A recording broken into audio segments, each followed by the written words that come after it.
On the Healthy Human Revolution podcast, Dr. Lori Marbas interviews nutrition and lifestyle medicine experts and extraordinary guests whose informative and inspiring stories will empower you with the knowledge to transform your life and health. Welcome to the podcast. I'm Dr. Lori Marbas, and I'm so excited to welcome my colleagues, Dr. Colin Zhu. How are you? Hello, I'm doing well. How's it going? Good. We were just chatting before we started, guys, about parenting, and it was really fun. So you're gonna love Dr. We talked about disciplining. Yeah, the art of discipline as a parent. It's been fun. But yeah, it's a lot of fun to always meet. Colin's one of our plant-based telehealth docs, and we're super excited to get him on the platform and seeing patients and really changing lives. But I like to go back and learn more about you as a person. So can you tell us a little bit about your upbringing and what made you even decide to become a physician in the first place? Yes. I was going to say like way back in time. Oh, please. Then you're going to make me way back in time. Gotta be careful there, Mr. Colin. I would love to hear that. Just younger version of Dr. Lori. I would love to. Oh, it was a mess. It was a hot mess. But anyway. Oh, I love it. Okay. Let's see how far. You let me know how far back you want to take the DeLorean. But yeah. So basically, I start off my story with I got into medicine because of my mother. She is, my main inspiration, love her to death. And she's a traditional Chinese medical doctor. She practices traditional Chinese medicine, herbs, acupuncture, the whole 9 yards, awesome. And still practicing 4 decades. And yeah, she's been, kind of like the heart for me and my sister. I have a younger sister, so just the 4 of us. And yeah, that kind of, steered me. Actually, not a lot of people know about this, but like I actually wanted to start off being a chiropractor first. We had a really, really nice family chiropractor, and he was good at what he does. But what I loved about him was his charm. He sang in the office, and he just really brought a lightness to healthcare, what I'm saying? And I kind of really resonated with that. I resonated with the fact that, wow, this guy is so jolly, he sings, he's charming. And I thought, doctors, was all about white coats and sterile offices, and everything was just very, cold like, the old school, grandfather, type of family practice and, sure. Doctoring and things like that. And so I went into that, and, I went into medical school thinking I was going to kind of blend Eastern and Western philosophies, and so I went into that. I went to osteopathic school. I'm a DO, a doctor of osteopathy. And, so I went into school, and then I started following a lot of mentors, predecessors, mainly in family medicine. And the reason why I did that was I really appreciated what the broadness and the breadth of depth of family practice. I actually didn't think I was going to go into family practice. I actually, really resonated with osteopathic medicine, which for those who don't know is, just kind of like another lineage, so to speak. MDs and DOs kind of walk hand in hand. But we have 300, generally speaking, we have 300 extra hours of manual manipulation. And what that means is that we diagnose and treat with our hands, very similar to like chiropractic and massage therapy, but, it goes a lot deeper than that, way deeper than that. And initially, I actually wanted to become a physiatrist or physical med and rehab doc before I went into family practice. So anyway, I say all that to say that, I went into school thinking I was going to blend East and West. And then what I've noticed over time as I was following my predecessors was a lot of the patients that we noticed were just chronically sick, and a lot of things that we battle as a nation with like obesity, hypertension, high blood pressure, diabetes, etc. And I realized that there was a common denominator with all of them, and it had some sort of lifestyle related component to it, whether it's what we put in our mouths, how little or how much we moved, how much sleep we got, relationships, risky, substances, smoking, alcohol. And I was like, I don't feel like I'm really equipped to really prepare myself with this And at the time, you know, I love my school, my medical school alma mater. I was in West Virginia, and, you know, I'm originally from New Jersey, born and raised. You can imagine Jersey and boy being moved to Appalachian Mountains. That's a whole nother story in itself. But you know, I just felt like I was ill-equipped, and so long story short, I had to pursue all this other extra detours in my professional career to kind of Yeah. be where I'm at. Tell me a little bit though. You just skipped over that whole culinary thing. So can we just? Well, I want to have a chance for you to, like, you know, Dr. Lori's like, Yeah. Okay. Now let's. sip some water. Yes. So let's go back even a little bit. The DeLorean's backing up. Tell us a little bit also about your culinary experience, because I think Yeah. that's what makes you so unique, outside of the fact that you really recognize this early on about these lifestyle habits. I mean, I was always active. I was active duty military. I was a runner, you know, long my entire life. And um, but I never really sat down to think. I knew my patients needed to move more and eat better, but I never had those clear definition and guidelines. But you were already seeing that. So tell Mhm. me a little bit about your culinary desires and what you wanted to do with that. Yeah, so basically, because of what school didn't teach me, you know, so for, I think it probably must have been updated now. You know, there was a national medical school survey in 2010 that, you know, only required, I think, that survey polled, I think 25% actually required a nutritional curricula. And from my experience, you know, I only got nutrition in the form of maybe around, give or take, 10 credit hours. It was mostly biochemistry. So I was definitely ill-equipped. Mostly what most medical schools are teaching nowadays, my experience was more pathophysiology, more pharmacology. So pretty much how disease processes, you know, came about and how drugs work. But it's very little in terms of, you know, how do we prevent things? How do we maintain wellness? And how do we, you know, look at our bodies from a healthful point of view instead of everything being so disease ridden, which is important. But I think the opposite is also, you know, just as important, if not more. And so, you know, I graduated off cycle. I became a teaching assistant. I stayed back for a year and became a teaching assistant in manipulation. And so, you know, I had some, you know, time left in between, you know, matriculation into training. And so I had like 9 months to play with. And I said to myself, what am I going to do with this? And a lot of people would beef up their resume, go into, you know, research, travel, things like that. And I decided, you know what, I wanted to take these detours and take it a little further and ask myself, what am I going to do? So I wanted to go beyond nutrition because I felt like that wasn't enough. And I said to myself, I want to learn more about food. You know, where does it come from? How it's sorted, how it's plated? How do we, you know, think about food from a, you know, nutritional, you know, healthful point of view? And for those that are in the culinary world, it's mostly traditionally taught from a French point of view, French technique, a lot of, you know, milk, fat, butter, salt, sugar point of view, how to make things very flavorful, presentable, which is important. However, I said to myself, I don't want to be that guy that goes through, you know, that kind of schooling and then, you know, be very, very good, but at the same time, not understand it from a healthful point of view. And so I enrolled myself at that time, one of the leading, you know, health supportive and plant-based culinary schools at the time.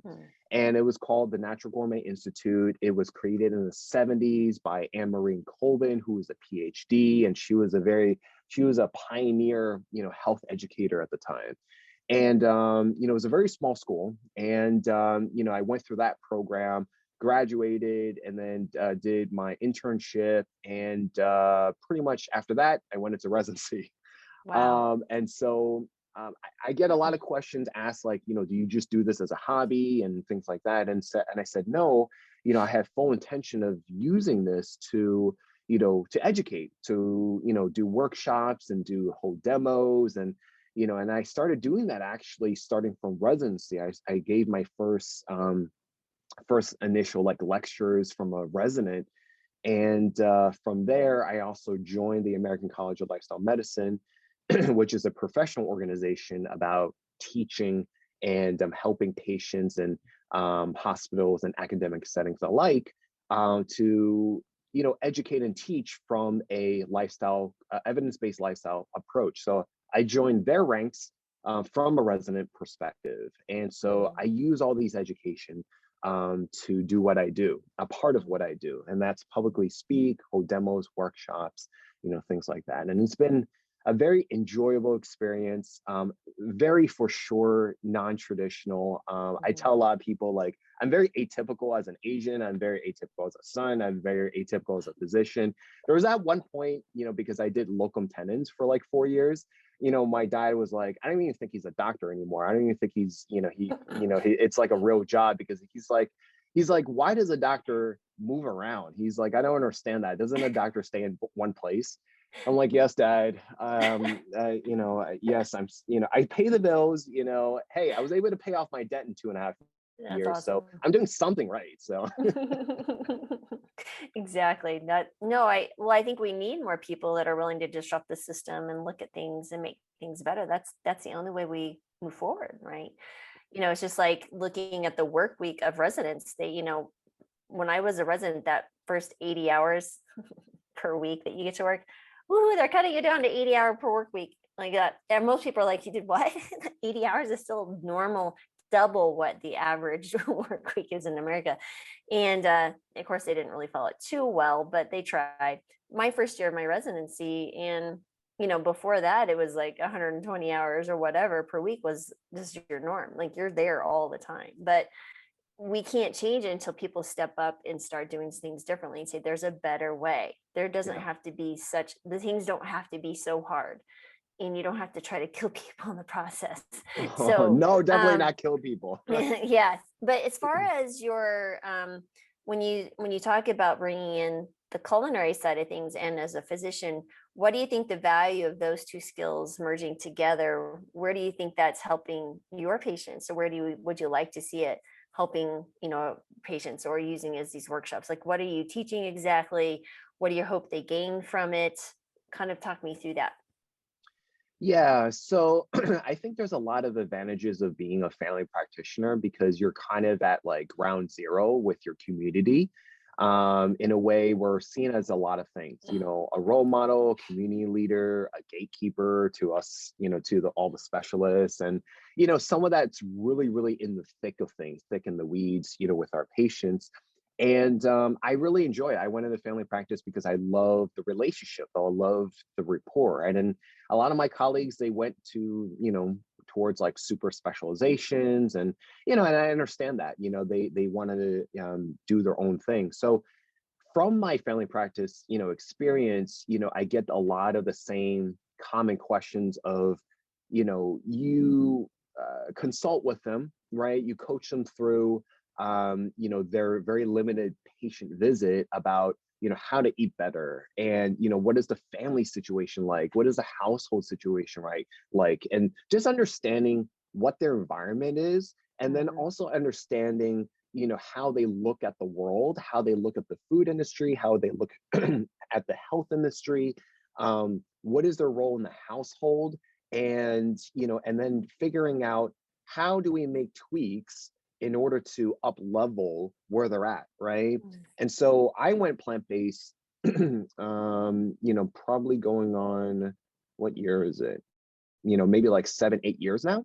And so, like, I was able to use that direct experience, to kind of, make the shifts myself. It wasn't that big of a shift. I'm Asian. We grew up, eating like every whole, food group, including me. It wasn't the standard American diet where everything was very extreme in terms of like meat, protein, fat, and everything fried and processed. But, we ate real food. I was really lucky that both of my parents cooked. That influenced me in, my comfortability in being in the kitchen. And, I took that experience to kind of figure out, I put myself in the patient's shoes. How can I up level this? What kind of resources can I give?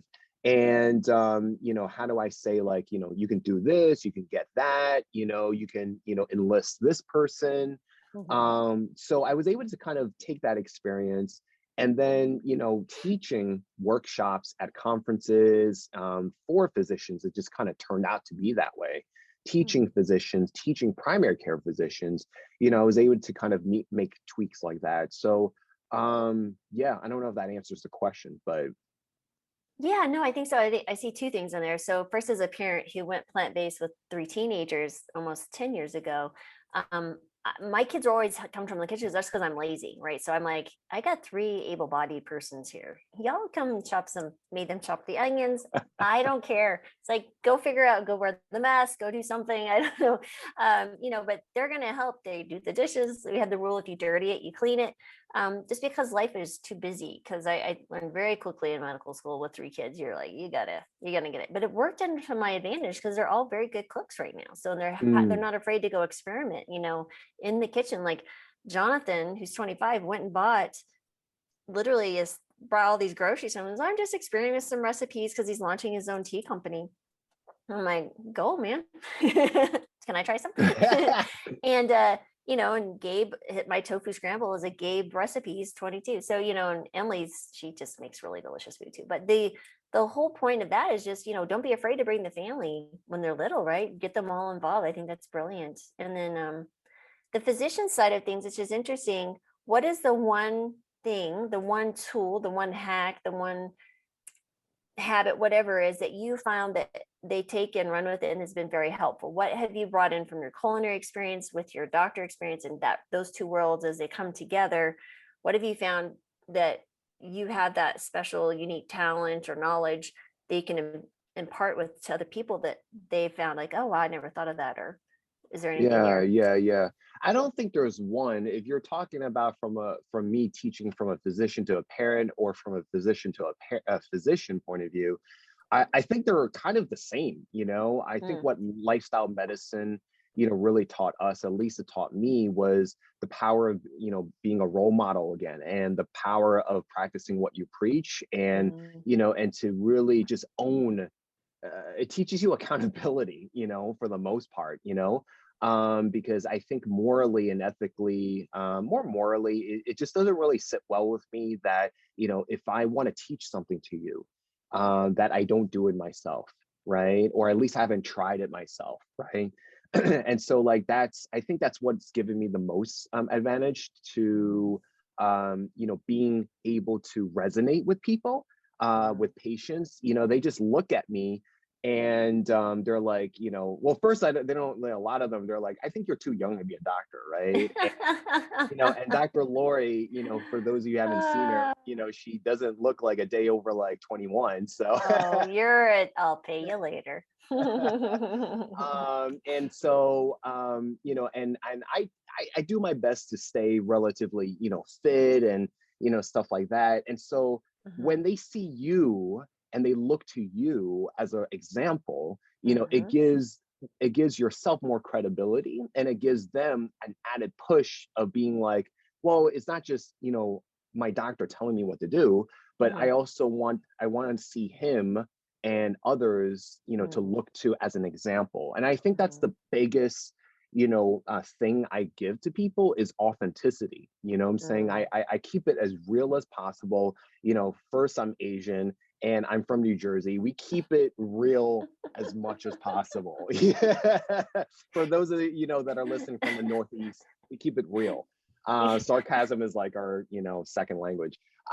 So anyway, so I think the authenticity really comes across, Mm, and patience. They're so keen, and so observant, and telling you as the provider, like, they'll give it to you straight, to be honest. And mhm, I want them to give it to me straight. Like, they're either calling out on your BS or they're not, what I'm saying? Not that we're trying mhm, to BS them, but it's showing up by example, right? mhm, And in terms of physicians, and I say physicians and patients alike, is that, a lot of us don't cook anymore. And I love what you talked about in terms of raising your kids and in terms of cooking, because mhm, I see it as a life skill now. It's not mhm, just a hobby. It's not just something that we look at Food Network and, they very glamorize it, they dramatize it, and, it's a show at the end of the day, right? mhm, mhm, But it's a life skill. It's a life mhm, skill, and so, you're teaching people skill sets on how to take care of themselves. And so mhm, there's nothing more empowering than cooking, right? mhm, And knowing what goes into your food, knowing how to prepare it, how to season it, how to put different food groups together. And there's nothing more empowering with that. And what's, what I love teaching people is that, guess what? You get to use all five senses, you know what I'm saying? And if you don't, your food's going to turn out one way, your food's going to turn out a different way. That's great if you're eating it by yourself, but I'm sure your, family member or significant other are going to tell you otherwise, you know what I'm saying? So it's, there's just so many things that's involved with it. And I love it a lot. I love it so much. And it's just fun. And like you said, it brings on a family member, it brings on a friend, it brings on a significant other. And, what better way to boost and empower our relationships, to foster relationships, than cooking, right? No, I think, just look at family traditions and holidays. They center around food, they center around the kitchen. So everyone comes together from all over for this period of time. What are you doing? You're feasting together. So Yep. that's so very important that, for me as a mother and a physician, whatever, teaching people how to cook, because I went through the PCRM Food is Life program. Also, when I switched over to the plant-based diet with the family, I gave the kids an opportunity to kind of give feedback in a non-traditional way, I guess. So I would say, okay, how was it? And they would say, I'm like, you guys get three choices. You can give me a thumbs down, side to side thumb, kind of like it was all right, or a thumbs up. In the beginning, they just thought it was fun to irritate me. So they would just give me thumbs down or just say it was okay. And I was like, oh yeah. So I took it upon myself, like, y'all aren't it's gonna be so good next time. You ain't gonna be nothing but thumbs up. And it's gonna be a double thumbs up. Because if I know if they're going back for seconds, I've won them over. So, that I took it just as it was a game at this point. And we're very competitive. You should see the Marbus family holidays are full of just ping pong competitions, pickleball, running, you name it. We've done it. We've done obstacle courses together. It's That's insane. So cool. I don't know if it's a healthy thing. I think it is, but we have a lot of fun. Most people look like, it's a very interesting family. But at the end of the day, my daughter's won the ping pong championship and refuses to play my husband because she goes, Dad, I got you on a bad day. I won. I'm good. My husband, he'll play me. He goes, I'm going to play with my left hand just so it's fair. I'm like, no. Oh, because he's the best? He's the best and right-handed. He's going to play at the left hand so I don't feel so bad. I'm like, Jesus, man, I'm done walking away. Anyway, but yeah, those are fun times, right? So it's joy, you're building relationship, you're feeding and what a blessing to not only fix good food, but you're feeding someone health, right? So right. I know our first Thanksgiving, we went plant-based and my husband's like, we're going to have to buy this and do that. And so the first year I did prepare a turkey, but I felt really weird about it. But after that, though, because we never had soda in the home, why would I continue to prepare food that I didn't feel was healthful? So after that, even though my husband was he's more of the consummate host, he's always like, we got to make people feel comfortable. I was like, no, they're coming here, we'll feed them well, but they're going to eat food that's not going to make them sick. And, that's how I see it. We're going to nourish those bodies while we are responsible for what goes in their mouths. I'm going to make sure the food entering is delicious and nutritious. And so I totally get it. I love what you're doing. Tell me a little bit about what allowed you or made you think about doing or come working with us with plant-based telehealth. Where was your spark there? So that came from, I guess, the years of working as a family practitioner and, my love for, lifestyle medicine, having worked with them for, since 13, I was there as a participant, I was there as a member. I started the first professionals in training board with a few of my other great colleagues. And I also had the privilege of, speaking there, hold workshops and, so I've had it in very different angles. And the joys of, lifestyle medicine, at this time is, we have, unavoidable, it's one of those, like, you can't unsee the evidence or, behind it, what I'm saying? You can't unsee, it's like a scary movie. It's like, you can't unsee the thing that's gonna come at you. Right. Right. And it's like, that's the truth, right? In terms of the hard evidence of what we can do. And it empowers you of like, okay, I have these great, backing of this professional organization and from, the literature and all these colleagues. And so like, but I think where it falls short is, people had different ideas of how to apply lifestyle medicine. Mm. And basically, lifestyle medicine, for those of you who don't know, it's, using evidence-based approaches to prevent, treat, and reverse chronic lifestyle-related diseases. And there's just so many applications, so many different variations of how you would apply it. And so the way I tried to apply it, in my own way was, to incorporate it, enhance it with my family practice. I started doing more of the culinary medicine movement, food as medicine, the way I did it, what I'm saying? So there wasn't really a one size fits all. It was kind of how I could integrate it within my own professional, career, how I would do it, and so, when I came across, Dr. Marbis and, all this fabulous, lineup and team of, doctors, and I saw, what they were doing. And I've also had, telemedicine experience. I just, said to myself, let me check these guys out. And it also, definitely helped a lot, when you guys are, so down to earth, very, very accommodating, and just really super nice people. And, I think going back to the authenticity, a lot of people, why they resonate with me is I felt like, I didn't really change, through school and training. And I feel like, if you're not a physician, you don't really know the rigors and the time and the blood, sweat, and tears that one would have to go and endure this kind of pathway.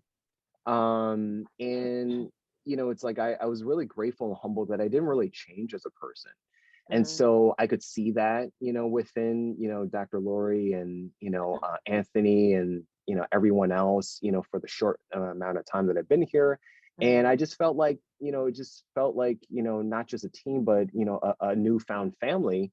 And, that was really, that I'm really like proud to, be a part of, So, so it's really, you, Lori, and, everyone else, and being so genuine and so authentic as well. And just being real people that, your overall mission is, at the end of the day, we can go back to saying like, hey, we just really want to help people. But in a way, what resonates with me is like, we're helping people in our own way. We're creating, our own system and processes and the way we want to practice medicine. Right. And that's how I've been trying to do it, on my own as well. And, we're just kind of like the Venn diagram, we're overlapping each other, so Venn diagram. That's a nice analogy. And so part of it, when Anthony and I first he had the idea, and then kind of, I was like, okay, to get this started, I was like, this can be a lot of work, man. And it's been a lot of work, but well worth it. Definitely over the major humps. That there's some huge humps, from just two people saying, we're going to make a national telemedicine practice. All right. But what was important to me as a physician was that we created an opportunity for physicians to, granted, we're still growing and this is still an expanding presence, but it is definitely working, is to allow physicians to, I want people to come work with us who don't ever want to leave, right? So we want to provide a way of sustaining your life and your income and do the practices that change lives with your patients. And that's been really a phenomenal thing. So instead of now of having to look in my little locale to bring doctors in, we have physicians all over the country in providing this amazing care, but build a collaborative environment and where we work together to really help people. So now I feel like when a patient sees a doctor here, they're not just seeing one doctor, they're seeing 8 doctors, right? So when we have our meetings, we can feel free to bring up patients who are, maybe challenging or questioning, or celebrate the wins. Like, hey, I help this patient reverse their diabetes. Those are the cool things, because we're all here for the same purpose and mission, but we are all, at the end of the day, also want to take care of each other and make sure that we're all well cared for. Because that is I really, really need my doctors to feel happy and well cared for in collaborative spirit, and never feel like they're not welcome or cannot participate and help grow themselves and others. Because we all, like your culinary talents, I'm salivating at the ideas of what we can do, which I know we've talked a little bit about before. But then also taking great care of our patients, right? And providing care for my patient that I have in the interior of Alaska, or those ones in South Dakota or Wisconsin, like there's no one in the entire state that allows this care. But so now we are there. And so that is really cool. So I'm so glad that we're sharing that message and that it's being perceived the way that we want to project out into the world, because at the end of the day, if we don't work together, nothing's going to get done. And and if I can add to that, what's so true about that is, if you're not a physician, it's like, if you've gone through the routes and the pathway traditionally, it's kind of like, you go through all the schooling and training, and then you're thrusted into a position where you not only have to take care of, X amount of patients, but you also are responsible for talking to insurance companies and administration and the back office people. And I use this analogy a lot because I think it really hits home, is that there's just too many cooks in the kitchen. That's where, in my opinion, healthcare is. There's just too many cooks in the kitchen.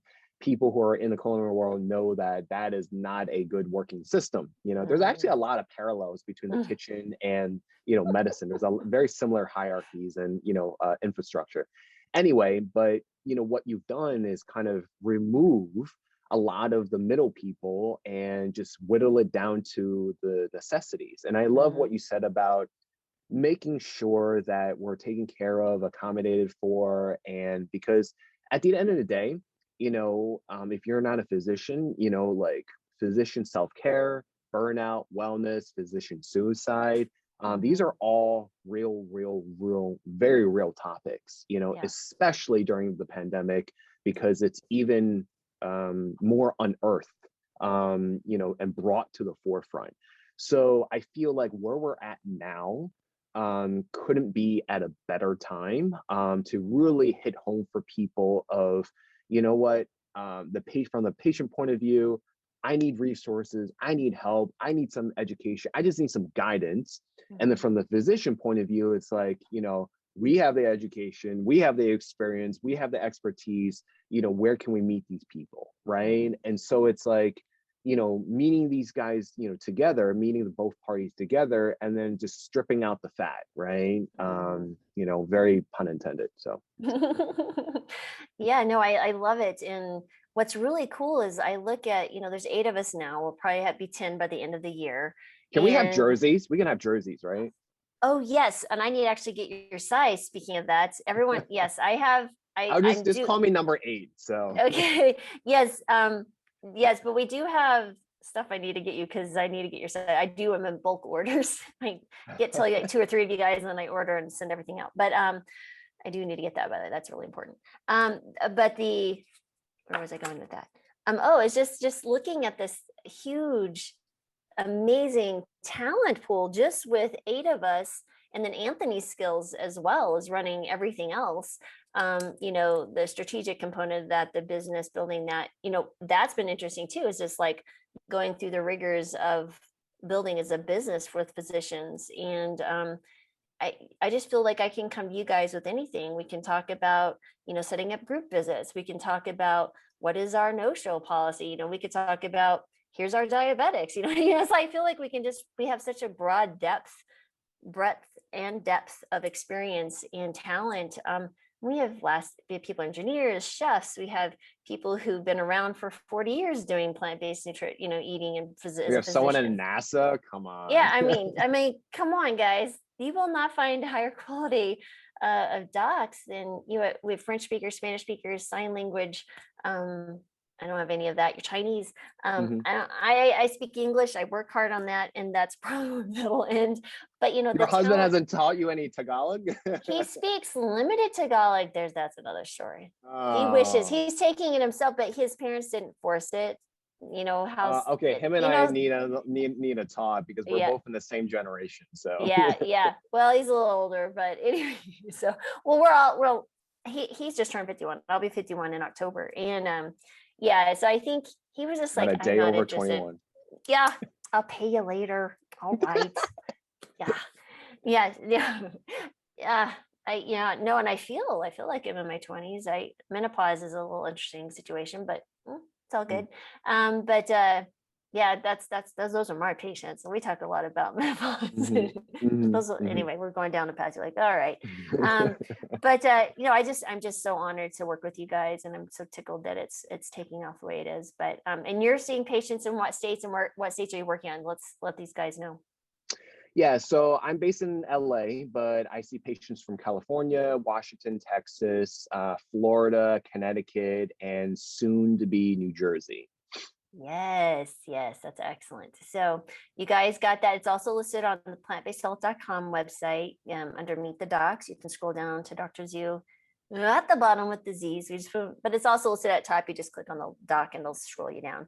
Yeah, it's a really cool thing, and you'll be starting to see patients very soon. Probably within the week or so, right? Or is it next week. Yeah. Yeah. So very good. Depending on when this airs, but yeah. Well, I had control of that. I just hand it to Jonathan and my son and say, can you get this up by Monday? He's like, middle sure, of July, Mom. middle of July. Middle July 2021 for those of you, because I have some patients, they're funny, they find out I have a podcast, they start listening from the beginning, which was with Chris, my very first, because we've been friends for a long time, like 10 plus years. And I went to her house. This is when I was doing it like in person, and she was my very first interview in 2016. And it was really fun. But then I, of course, interviewed her again since then. But it was a lot of fun to have Chris as my very first one. And Anthony was like 3 or 4 or something like that. I don't know. That's so cool. You guys go way back. Good. We do go quite a ways back. But yeah, this is great. So I always like to ask at the end, because I know I'm coming up on the hour here. What advice would you like to share with anyone who's considering either going on a plant-based diet, or maybe some advice for those who are just starting, or any advice you'd like to give that you see that you're constantly giving? What have you found as sound advice? I like teaching from very, very simplistic points of views. Not that not to undermine anyone's intelligence level, but I think the more simple, the better, because we just live in a very chaotic world and a very sometimes unnecessarily complex world. And so being a family physician, I don't have a control who comes through my door, right? So I can have like a full-on carnivore to an extreme vegan, and then everyone in between. And I just tell them that we can always afford to eat more plants, and and also don't be afraid to start in the kitchen, no matter what level you're at. You know what I'm saying? And it is more empowering and to know what's going into your food, because if you don't cook for yourself, what you're essentially doing is you're outsourcing, kind of like how we're outsourcing jobs to like China and India, but that's a different, topic. But, you're outsourcing food to restaurants, to takeouts, to, deliveries. And, nowadays it's like what, DoorDash and, Postmates and all this stuff. And it's so simple. Everything is a click a button, everything is a tap, right?